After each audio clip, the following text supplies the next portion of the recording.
Hello students. In last video we learned about geographical conditions and history. Now we'll look after geographical features of India. Our country India extends far and wide. At its north lie the Himalayas. To the east the Bay of Bengal. To the west the Arabian Sea and to the south Indian Ocean. Except for the islands of Andaman and Nicobar and Lakshadweep, the rest of the country is contiguous. Contiguous means continuous. We have to take into account this region. Henceforth, to as ancient India, when we study the ancient history of India before 1947, today's Pakistan and Bangladesh were also a part of India. The following regions are seen to be important when we look at the course of India history. First one, the Himalayas. Second, the plains of Sindhu, Ganga, Brahmaputra rivers. Third, the Thar Desert. Fourth, the Deccan Plateau. Fifth, the coastal regions. Sixth, the islands in the seas. Now, we'll look after all regions one by one. First region is the Himalayas. The Hindu Kush and Himalaya ranges have created an impenetrable wall on the northern side of the Indian subcontinent. This wall has separated the Indian subcontinent from the deserts of Central Asia. However, there is a land route through the Khyber and Bolan passes in the Hindu Kush mountains. This route connected to an ancient trade route. The trade route from China passed through Central Asia and reached Arabia. It is known as Silk Route or Silk Road because silk was the main commodity exported to the Western countries using this road. The route through the passes was used by many foreign invaders to enter ancient India.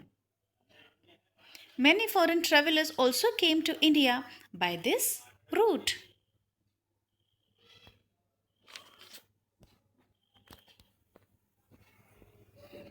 Now let's move on second region, the plains of the Sindhu, Ganga, Brahmaputra. This region consists of the basins of the three big rivers Sindhu, Ganga, Brahmaputra and their tributaries. This region extends from Sindh, Punjab in the west to the present day Bangladesh in the east. It was in this region that the earliest Indian civilization of Harappa and the later states and empires of ancient India emerged. Third region, the Thar Desert. The Thar Desert spreads across Rajasthan, Haryana, and some part of Gujarat. A part of the desert lies in today's Pakistan. The desert has the Satluj River to its north, the Aravalli mountain range to its east, the run of Kutch to its south, and the Indus means Sindhu River to its west. The Ghaggar river that originates in Himachal Pradesh reaches the Thar Desert. It is known as Hakra in Pakistan. Its course in Rajasthan and Pakistan has now dried up. Many sites of the Harappan civilization are situated along the now dry course of the river. Fourth region, the Deccan Plateau. The region between the east and the west coast of India tapers off to the south. This region has the Arabian Sea to its west, Indian Ocean to its south, and the Bay of Bengal to its east. A region thus bound by the sea on the three sides is called peninsula. A major part of the Indian peninsula is occupied by the Deccan Plateau. The mountain ranges of Vindhya and Satpura are located to the north of the Deccan Plateau.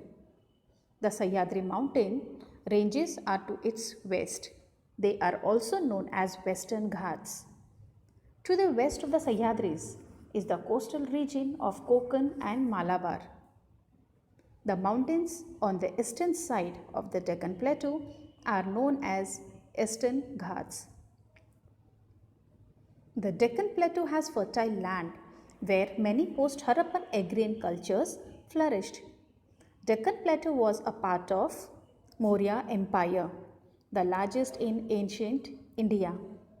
After the decline of the Maurya Empire too, several other kingdoms and smaller empires continued to flourish in this region.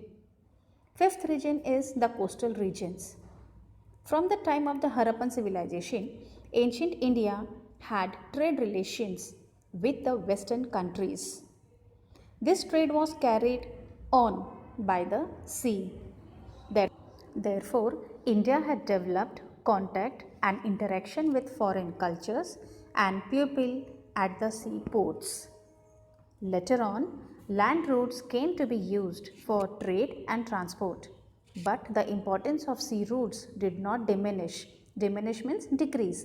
But the importance of sea routes did not decrease. Sixth region is the islands in the sea.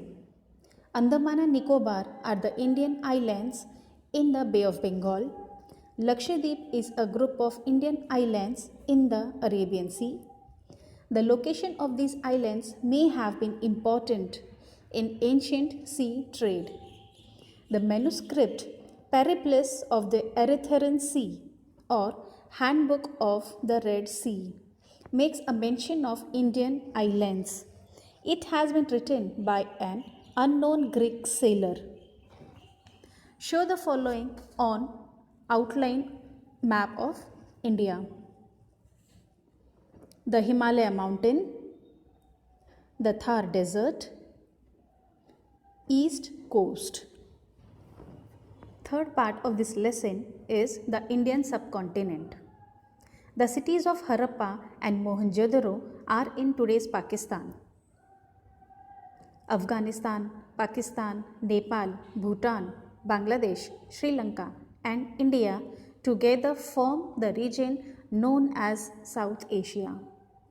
Considering the expanse and significance of India in this region, it is also known as the Indian subcontinent. The Harappan civilization had spread mainly in the northwestern part of the Indian subcontinent. China and Myanmar, our neighboring countries, are not a part of South Asia or the Indian subcontinent. However, they had cultural and trade relations with ancient India. They have an important place in the study of ancient Indian history. In this lesson, we learn geographical conditions and the course of history, geographical features of India and the Indian subcontinent. Thank you.